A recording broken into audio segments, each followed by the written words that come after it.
Hello students, today we will discuss acid strength of phenol. इस topic से पहला question बनता है कि जो फिनॉल होता है वो अल्कोहल से ज्यादा स्ट्रॉन्ग एसिड क्यों होता है। तो सबसे पहला क्वेश्चन आपके सामने यही दिया गया है, तो हम इसको एक्सप्लेन करेंगे।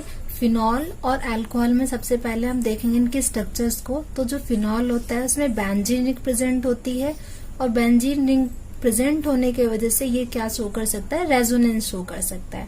तो जो इसकी एसिडिक नेचर है फिनॉल की, उसको किससे कंपेयर करेंगे, अल्कोहल, उसको एक्सप्लेन करने के लिए हम किसके बेस पे करेंगे, रेजोनेंस के बेस पे करेंगे। तो सबसे पहले जो प्रॉपर्टी हमारी मेजर हम लोग पॉइंट आउट करते रहेंगे कि सबसे पहला पॉइंट हो गया रेजोनेंस। अगर किसी भी स्ट्रक्चर में रेजोनेंस शो कर रहा है तो उसकी जो एसिडिक स्ट्रेंथ होगी वो हमारी हायर होगी। तो सिंपली आप कह सकते हो जो एलिफेटिक और एरोमेटिक है, तो एलिफेटिक अल्कोहल और एरोमेटिक फिनॉल में आप कंपेयर करोगे तो फिनॉल का जो एसिडिक स्ट्रेंथ है वो हाई होगी। रीजन हमारा क्या है, इसमें रेजोनेंस स्ट्रक्चर प्रेजेंट होने की वजह से, रेजोनेंस शो करने के कारण जो उसका जो हमारा स्टेबिलिटी है वो इंक्रीज हो जाएगी। स्टेबिलिटी इंक्रीज होने से वो इजिली जो है वो प्रोटॉन डोनेट कर सकता है, मतलब रिलीज हो सकता है उसके अंदर से। तो इसलिए हम कह सकते हैं जो फिनॉल है वो स्ट्रॉन्गर एसिड है देन अल्कोहल। तो चलिए अब इसकी सबसे पहले मैं इसके स्ट्रक्चर्स डिस्कस करते हैं, रेजोनेंस स्ट्रक्चर्स को। ये स्ट्रक्चर मैं आपको पहले भी बता चुकी हूँ, लेकिन फिर भी एक बार फिर से देख लेते हैं। तो आप देखोगे फिनॉल की स्ट्रक्चर आप C6H5OH होता है इसका फॉर्मूला, तो आप ऐसे लिखोगे बेंजीन रिंग, अभी नहीं हुई है ये, अब हो गई बेंजीन, और इससे हमारा क्या अटैच है, OH ग्रुप। तो जो OH है उस पे हमारे 2 लोन पेयर प्रेजेंट है। जब इसके इलेक्ट्रॉन ये यहाँ शिफ्ट करेगा और फिर ये इलेक्ट्रॉन कहाँ शिफ्ट हो जाएंगे, इस कार्बन पे। तो जो स्ट्रक्चर बन जाएगी वो आपकी कैसी बन जाएगी, ऐसे। यहाँ पे क्या आ जाएगा आपका डबल बॉन्ड। डबल बॉन्ड होते ही यहाँ पे इलेक्ट्रॉन आपके 2, ठीक है, और ये क्या शो करेगा हमारा पॉजिटिव, ठीक है, डन, पॉजिटिव शो करेगा। और यहाँ पे आपका क्या जाएगा, ये बॉन्ड और ये बॉन्ड, और यहाँ पे आपका ऐसे चार्ज आ जाएगा। देन अगेन शिफ्टिंग होगी, यहाँ पे जो इलेक्ट्रॉन है ये हमारा कहाँ आ जाएगा, इस कार्बन पे, इस बॉन्ड में यहाँ पे फॉर्म्ड होंगे, इस कार्बन के बीच में। जैसे इस कार्बन के बीच में बॉन्ड फॉर्म्ड होंगे तो ये इलेक्ट्रॉन यहाँ शिफ्ट कर जाएगा। तो स्ट्रक्चर जो बन जाएगी हमारी आपके ऐसी बन जाएगी। ये इलेक्ट्रॉन हमारा यहाँ फॉर्म और ये आपका ऐसे बन जाएगा। तो यहाँ पे आ जाएगा हमारा माइनस और यहाँ पे आपका OH, ठीक है। ये इलेक्ट्रॉन यहाँ शिफ्ट करेगा, ये इलेक्ट्रॉन यहाँ आ जाएगा, तो आपकी स्ट्रक्चर ऐसे फॉर्म्ड हो जाएगी, ठीक है। देन ये इलेक्ट्रॉन यहाँ पे और ये इलेक्ट्रॉन यहाँ पे, तो आपकी स्ट्रक्चर ऐसे बन जाएगी।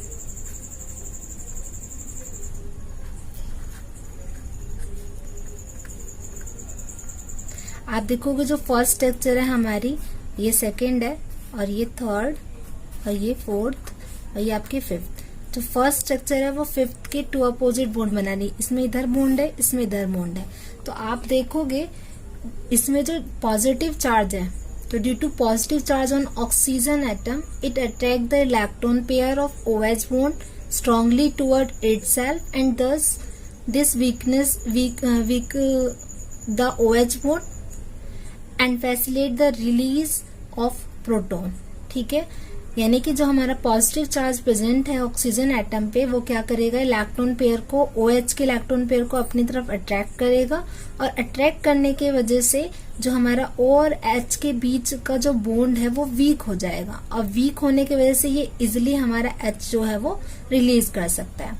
लेकिन अगर हम अल्कोहल की बात करें तो जो अल्कोहल होता है वो हमारा स्टेबलाइज नहीं होता है। रीजन आप देख सकते हो, आप देखोगे कि जो हमारा रेजोनेंस शो नहीं करता है, वो बाय रेजोनेंस वो स्टेबलाइज नहीं होता, क्योंकि जो अल्काइल ग्रुप होता है वो हमारे ठीक है, आप स्ट्रक्चर्स देख रहे होंगे।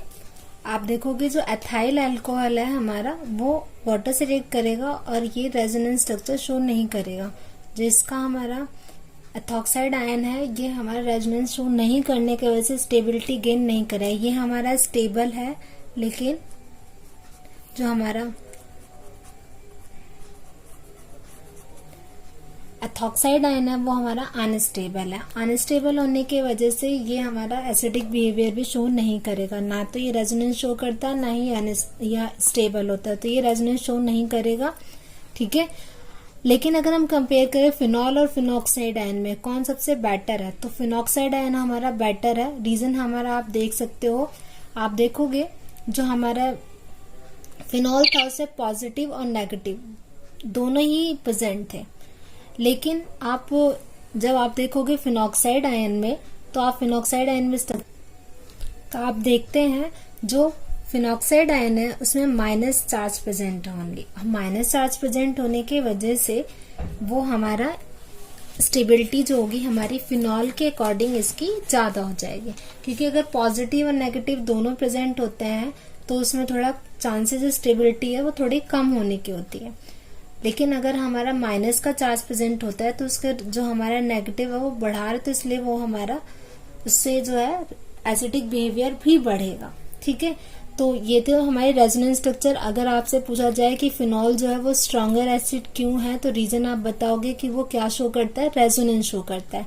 और रेजोनेंस शो करने के वजह से जो उसकी स्टेबिलिटी है वो इंक्रीज हो जाती है, और स्टेबिलिटी इंक्रीज होगी तो एसिडिक नेचर भी इंक्रीज होगा।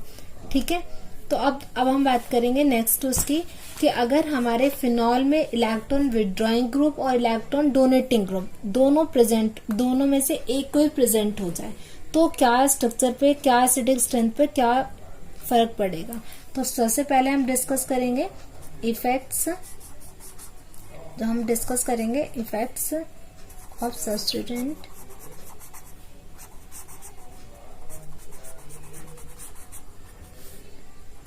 On acidity of phenol.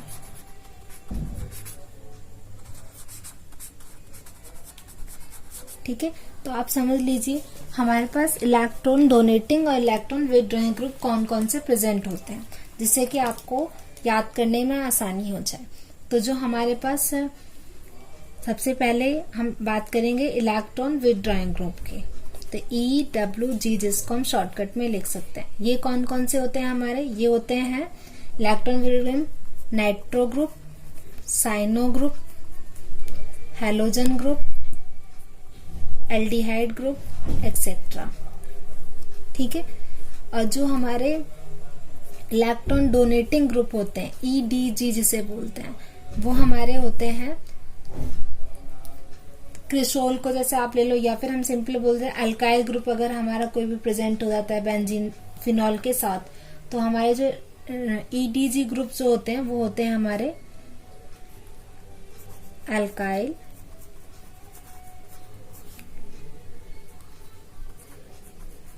एलॉक्सी,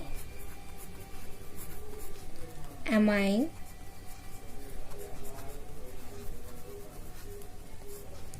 ये ग्रुप होते हैं हमारे। ठीक है, अब हम बात करेंगे कि अगर हमारे पास इलेक्ट्रॉन विथड्रॉइंग ग्रुप है तो एसिड स्ट्रेंथ बढ़ेगा या घटेगा, या फिर हमारे इलेक्ट्रॉन डोनेटिंग ग्रुप प्रेजेंट है तो हमारी एसिडिक स्ट्रेंथ बढ़ती है या घटती है। तो पहला पॉइंट तो हमारा रेजोनेंस था। रेजोनेंस सभी स्ट्रक्चर शो करेंगे, लेकिन अब हमारे इनमें ये ग्रुप और प्रेजेंट हो गए, तो इनको आप डिस्कस करते हैं और देखते हैं कि क्या चेंजेस होते हैं। चलिए इन्हें हम क्वेश्चन से डिस्कस करेंगे तो आपको और भी अच्छे से समझ में आएगा। तो इलेक्ट्रॉन विथड्रॉइंग ग्रुप कौन कौन से होते हैं हमारे, नाइट्रो, साइनो, हैलोजन और एल्डिहाइड ग्रुप होते हैं। ठीक है, अगर हमारे electron withdrawing group phenol chain मतलब बेंजीन रिंग में प्रेजेंट है, जिससे कि हमारा जो नेगेटिव है वो हमारा कम हो जाएगा, जो उसके ऊपर ऋणावेश होता है वो हमारा कम हो जाएगा, जिससे हमारा जो फिनॉक्साइड आयन है उसकी जो स्टेबिलिटी है वो इंक्रीज हो जाएगी। और स्टेबिलिटी इंक्रीज होने से जो हमारा एसिडिक प्रॉपर्टी है, ये एसिडिक स्ट्रेंथ है, वो हमारी इंक्रीज होगी। तो आप ध्यान रखिए कि अगर हमारे इलेक्ट्रॉन विथड्रॉइंग ग्रुप प्रेजेंट है तो क्या हो जाए, उस पर क्या कम हो जाएगा हमारा नेगेटिव उस पर कम हो जाएगा, और जो इसकी स्टेबिलिटी है किसकी, फिनॉक्साइड आयन की, stability of phenoxide ion increases. ठीक है, फिनॉक्साइड आयन हमारा इसकी स्टेबिलिटी इंक्रीज हो जाएगी। स्टेबिलिटी इंक्रीज होगी तो क्या होगा, हमारा एसिडिक स्ट्रेंथ भी इंक्रीज होगा। तो क्या लिखेंगे, एसिडिक स्ट्रेंथ इंक्रीज। ठीक है, ये आप ध्यान रखिएगा। और इसके अपोजिट हम चलेंगे इलेक्ट्रॉन डोनेटिंग ग्रुप में। तो इलेक्ट्रॉन डोनेटिंग ग्रुप अगर प्रेजेंट होगा तो जो उसपे हमारा नेगेटिव वो है वो हमारा अधिक हो जाएगा, बढ़ जाएगा, जिसकी वजह से जो स्टेबिलिटी है फिनॉक्साइड आयन की वो हमारी डिक्रीज हो जाएगी। तो आप क्या लिखोगे, stability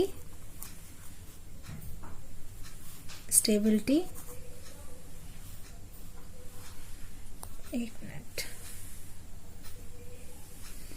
of phenoxide ion decreases. और एसिड स्ट्रेंथ क्या हो जाएगी इसके, वो भी डिक्रीज हो जाएगी।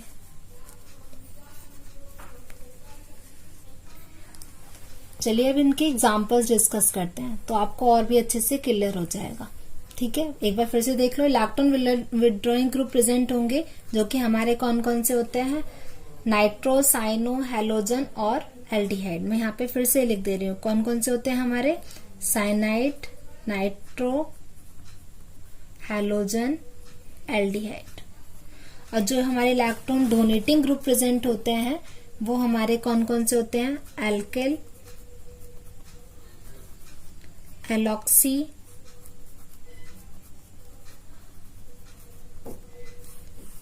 एमीन,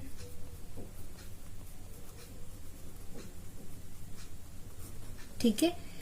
अब इसमें भी कुछ एक्सेप्शनल केस हैं, वो हम देखेंगे तो आराम से आपको समझ में आ जाएगा कि क्या चेंजेस हो सकते हैं।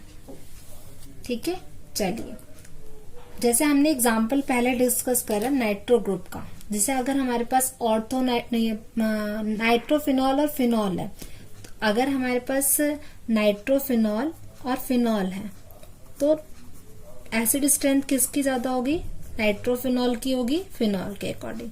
रीजन आपके सामने है कि जो हमारा नाइट्रोफिनॉल है उसमें जो स्टेबिलिटी है फिनॉक्साइड आयन की वो इंक्रीज हो जाती है। इंक्रीज होने की वजह से एसिड स्ट्रेंथ भी हमारी क्या हो जाएगी, इंक्रीज हो जाएगी।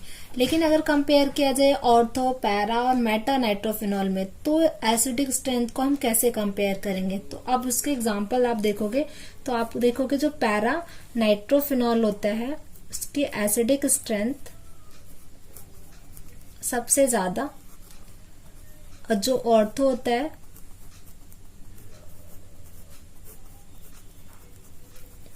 पैरा सबसे ज्यादा, फिर आता है हमारा ऑर्थो और फिर होता है हमारा मेटा नाइट्रोफिनॉल।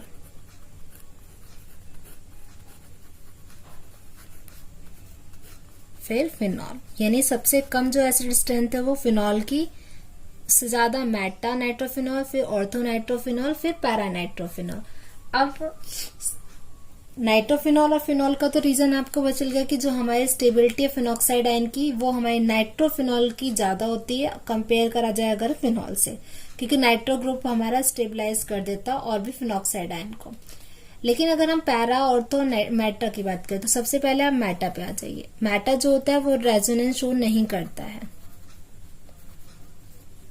ठीक है, डू नॉट शो रेजोनेंस। अगर हमारी मेटा पोजीशन है तो वो शो नहीं करेगा, और रेजोनेंस शो नहीं करने की वजह से जो इसकी स्टेबिलिटी है वो हमारी क्या हो जाएगी, फिनॉक्साइड आयन की डिक्रीज हो जाएगी इनके अकॉर्डिंग, ऑर्थो और पैरा के अकॉर्डिंग। इसलिए हमारे जो एसिड स्ट्रेंथ है फिनॉल से तो ज्यादा होगा क्योंकि इसमें नाइट्रो ग्रुप प्रेजेंट है, लेकिन हमारे पैरा और ऑर्थो से कम होगा। ये तो आपको क्लियर हो गया। अब आते हैं ऑर्थो और पैरा। फिर पैरा की ज्यादा क्यों है, ऑर्थो की क्यों नहीं है। ऑर्थो में क्या प्रेजेंट होता है, हमारा हाइड्रोजन बॉन्ड,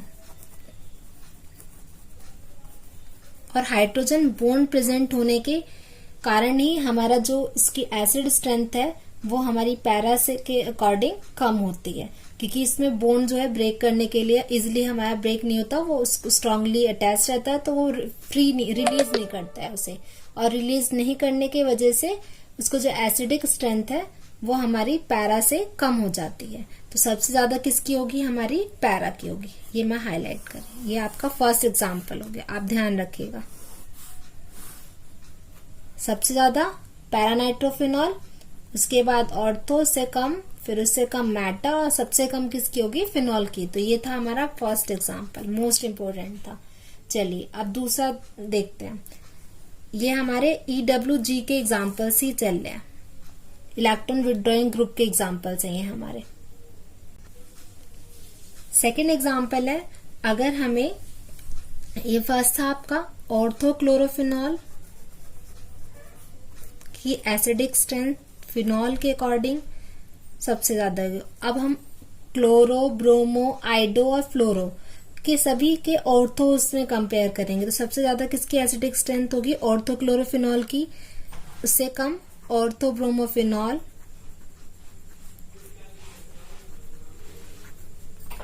ऑर्थोआइडोफिनॉल, ऑर्थोफ्लोरोफिनॉल और फिनॉल। ठीक है, तो आप देखोगे जो फिनॉल है उसकी एसिडिक स्ट्रेंथ हमारी फ्लोरो से जो है वो कम क्यों है फिनॉल की। फिनॉल तो जो हमारा फ्लोरो ग्रुप प्रेजेंट होता है उसमें फिनॉल में O और फ्लोरो ग्रुप हमारा F, तो इसमें जो F है उसका जो हमारी इलेक्ट्रोनेगेटिविटी है वो हाई होती है। तो आप क्या बता सकते हो, जो हमारा ऑर्थोफ्लोरो फिनॉल जो है उसकी एसिडिक स्ट्रेंथ जो है वो हमारी कम क्यों होती है, रीजन आपका क्या है। तो एसिडिक स्ट्रेंथ हमारे इनके अकॉर्डिंग हमारी कम क्यों होती है, क्योंकि इसमें क्या प्रेजेंट होता है, हाई इलेक्ट्रोनेगेटिविटी।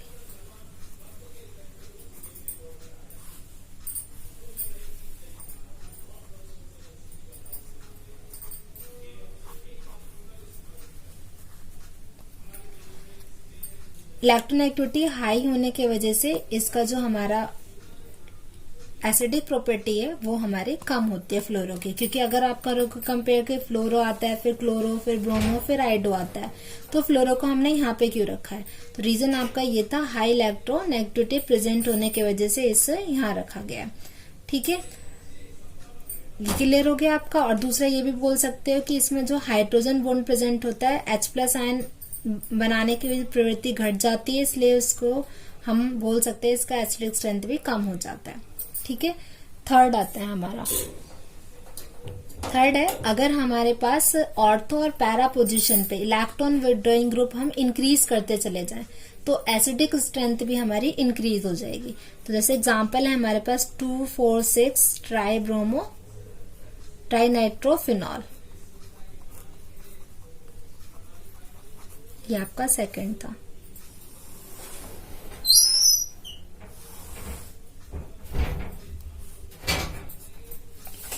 ठीक है, 2,4,6 ट्राइनाइट्रोफिनॉल, देन 2,4 डाइनाइट्रोफिनॉल, 4 नाइट्रोफिनॉल। आप इसमें देखोगे इसमें कितने नाइट्रो ग्रुप प्रेजेंट है, 3, इसमें 2 और इसमें हमारा 1 नाइट्रो, 4 पोजीशन पे है। और फिर उसके बाद हम ऑर्थो पैरा भी कंपेयर कर देंगे तो ये हो जाएगा 2 नाइट्रोफिनॉल, 3 नाइट्रोफिनॉल और ये फिनॉल। तो ये आपको प्रॉपर्टी पता है, जैसे जैसे हमारा इलेक्ट्रॉन विड्रॉइंग ग्रुप इंक्रीज होगा तो हमारी एसिडिक स्ट्रेंथ भी इंक्रीज हो जाएगी। तो ये तो 3 एग्जाम्पल थे हमारे इलेक्ट्रॉन विड्रॉइंग ग्रुप के। अब डिस्कस करेंगे हम नेक्स्ट हमारा इलेक्ट्रॉन डोनेटिंग ग्रुप का। तो इलेक्ट्रॉन डोनेटिंग ग्रुप में मैं आपको पहले ही बता चुकी हूँ, जो उसमें स्टेबिलिटी ऑफ फिनॉक्साइड आयन की वो डिक्रीज हो जाती है तो एसिडिक स्ट्रेंथ भी हमारी डिक्रीज हो जाएगी। तो इसके एग्जाम्पल्स हैं मेरे पास क्रिसॉल्स के। जो क्रिसॉल के एसिडिक स्ट्रेंथ है वो फिनॉल के अकॉर्डिंग हमारी कम होगी। तो इसका आप देखोगे तो सबसे पहले एग्जाम्पल हम लेंगे रेसोसिनॉल, क्विनॉल, कैटिकॉल, फिनॉल। ये तो हमारे सारे कौन से ग्रुप प्रेजेंट थे? इलेक्ट्रॉन विथड्रॉइंग ग्रुप प्रेजेंट है, तो इनकी एसिडिक स्ट्रेंथ तो हमारी फिनॉल के अकॉर्डिंग ज्यादा होगी। अब क्रिसॉल में कंपेयर करेंगे तो मेटाक्रिसॉल, पैराक्रिसॉल और ये ऑर्थोक्रिसॉल। तो सबसे कम जो होगी हमारी एसिडिक स्ट्रेंथ वो ऑर्थो, उससे ज्यादा पैरा और देन मेटा, और सबसे ज्यादा हमारी फिनॉल की होगी। ऐसी हमारा अदर एग्जांपल है इसी में, इलेक्ट्रॉन डोनेटिंग ग्रुप में ही मेटा एमिनोफिनॉल,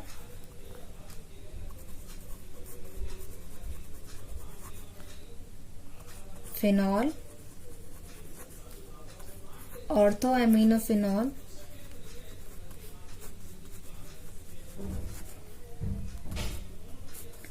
और पैरा एमिनोफिनॉल। आप देखोगे जो फिनॉल है और उसमें मेटा एमिनोफिनॉल है, उसकी मैंने एसिडिक स्ट्रेंथ जो है वो हाई रखी है, जबकि ये कौन सा ग्रुप किसकी कैटेगरी में आते हैं? ये हमारे ईडी जो मतलब इलेक्ट्रॉन डोनेटिंग ग्रुप में। तो रीजन है आपका ये, जो हमारा मेटा एमिनोफिनॉल होता है उसमें हमारा माइनस आई इफेक्ट और प्रेजेंट हो जाता है। इफेक्ट सब में होता है, लेकिन इसमें जो हमारा आई इफेक्ट, जो माइनस आई इफेक्ट वो ज्यादा डोमिनेंट होता है रेजोनेंस के अकॉर्डिंग, तो इसलिए इसका एसिडिक स्ट्रेंथ जो होता है वो हाई होती है कंपेयर करेंगे अगर हम ऑर्थो और पैरा और फिनॉल के उसमें। तो आप ध्यान रखिएगा, अगर हमारा मेटा अमीनोफिनॉल या मेटा मेथॉक्सीफिनॉल आता है तो हमारी एसिडिक स्ट्रेंथ जो होगी वो फिनॉल, ऑर्थो और पैरा पोजिशन के अकॉर्डिंग हमारी हाई होगी। रीजन आपका यही है कि इसमें माइनस आई इफेक्ट शो करता है और वो भी डोमिनेंट होता है किस पे? रेजोनेंस इफेक्ट पे। तो आप सभी ने देखे होंगे स्ट्रक्चर्स, मैंने कितने एग्जांपल डिस्कस करे, एक बार फिर से रिकॉल कर लेते हैं। इलेक्ट्रॉन डोनेटिंग ग्रुप में तो पहले मैंने करा था रेसोसिनॉल वाला आपको क्लियर हो गया होगा अच्छे से। नेक्स्ट आपने ये मेटा वाला किया है, तो आप इसी पे आपको रीजनिंग क्वेश्चंस आएंगे। जैसे कि फर्स्ट क्वेश्चन आपसे बन सकता है ये, समझाइए कि ऑर्थो नाइट्रोफिनॉल ऑर्थो मैथॉक्सीफिनॉल से अधिक अम्लीय क्यों होता है, मतलब ज्यादा एसिडिक क्यों होता है। या फिर क्वेश्चन आपसे पूछ सकता है जो फिनॉल होता है वो अल्कोहल से ज्यादा एसिडिक स्ट्रेंथ क्यों शो करता है। तो ऐसे आपसे कोई क्वेश्चंस बनेंगे, आप इसी के बिहाफ पे अपने आंसर दीजिएगा। Thank you.